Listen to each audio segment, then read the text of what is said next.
People love stories like mine. They refer to them as against all odds. They use words like resilient, grit, and overcomer to describe it. And while those words almost sound edifying, I am not a self-made success. And the way we talk about stories like mine is quietly misleading. You see, every time we celebrate a child for making it out, we actually reinforce a very dangerous idea that children succeed alone. And that idea lets the rest of us off the hook. Here is a news flash. Children do not succeed alone. And I am living proof. I grew up in Ensley, Alabama. In fact, I walked the halls at this very high school. J.O. And when people talk about Ensley, they associate it by what it lacks. But that's not the whole story. Ensley is rich in culture. In fact, Ensley is responsible for Birmingham's industrial rise. Ensley is also responsible for cultural legacy, creativity, and rhythm. Places like Tuxedo Junction, where brilliance was birthed long before the rest of the world thought it was worth celebrating.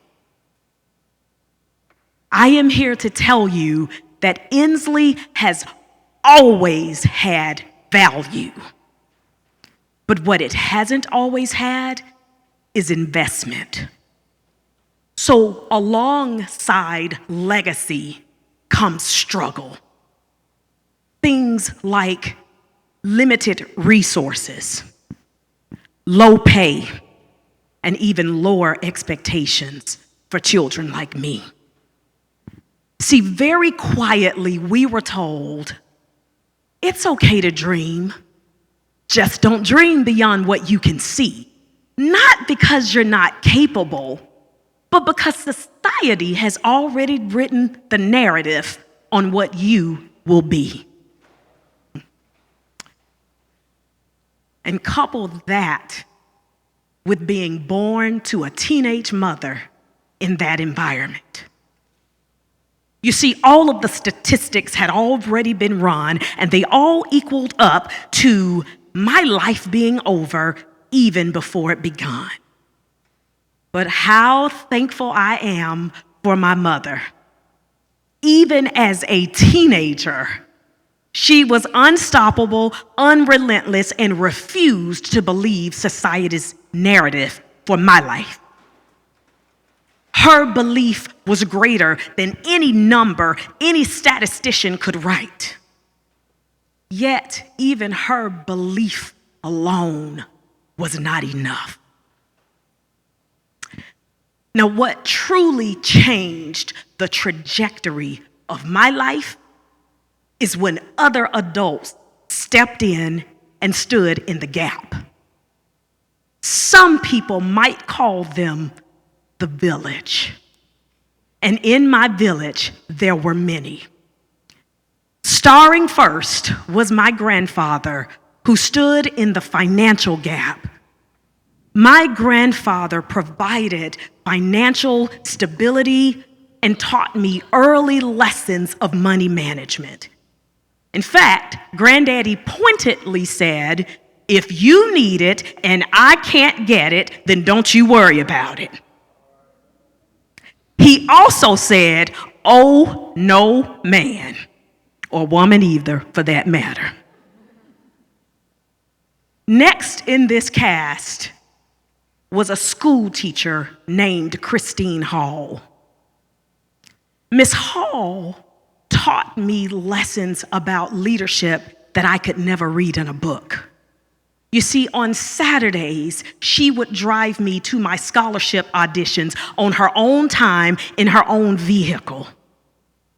And what I learned from her was that leadership, or at least the heart of leadership, was less about titles and more about seeing greatness in someone else and caring enough to harness it. Leadership. Last, but certainly not least, was my aunt and my godmother.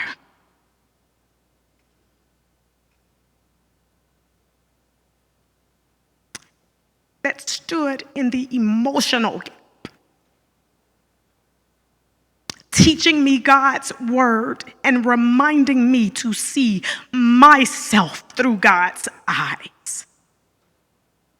My village. They didn't show up at the same time. They weren't coordinated, and they didn't even play the same part. But what they did was beautiful. You see, they countered low expectation with action.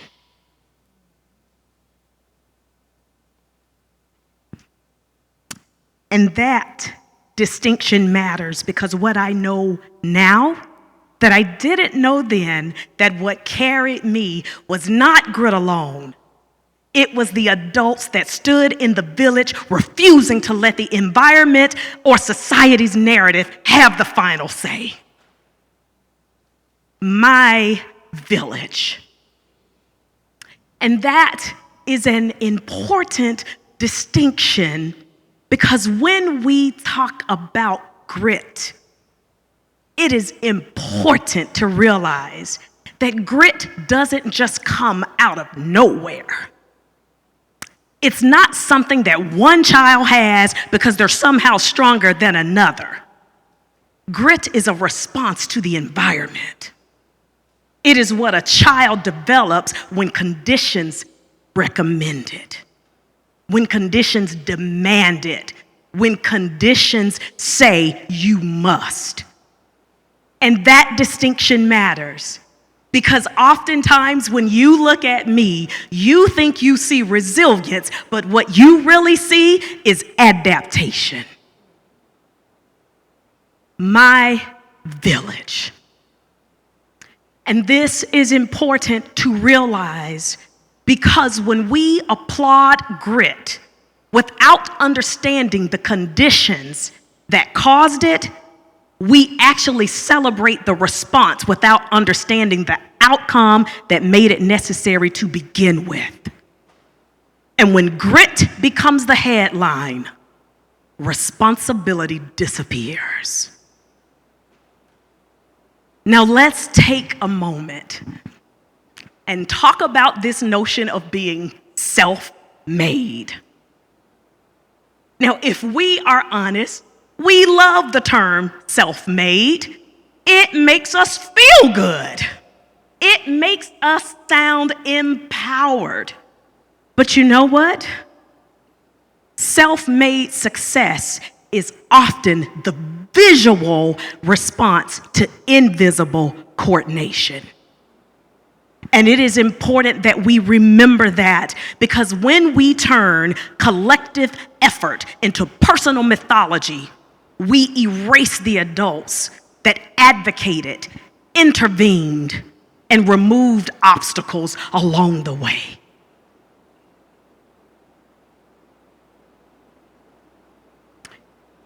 When I think about my village, they carried me and changed my life. But it also raises a question. What would it look like if support wasn't left to chance? You see, haphazard support can absolutely help a child survive, But intentional, coordinated support, that's what changes outcomes. You change generations, communities. You change destiny. So as we sit and listen to this message as you're ruminating, I'm going to ask you to have a mindset shift. Stop waiting on chance. Stop sitting thinking that someone else is going to do it. And for goodness sake, stop expecting children to be exceptional just to succeed. That is a weight that a child was never meant to carry. As you listen, I hope that you are saying to yourself, am I doing enough? Because if not, I have a direct question for you. Who will you stand in the gap for?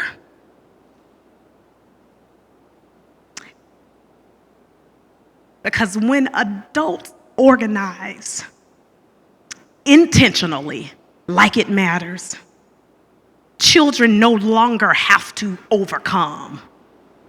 They just get to grow. And when we think about success, growth is what opens the doors to long-term change.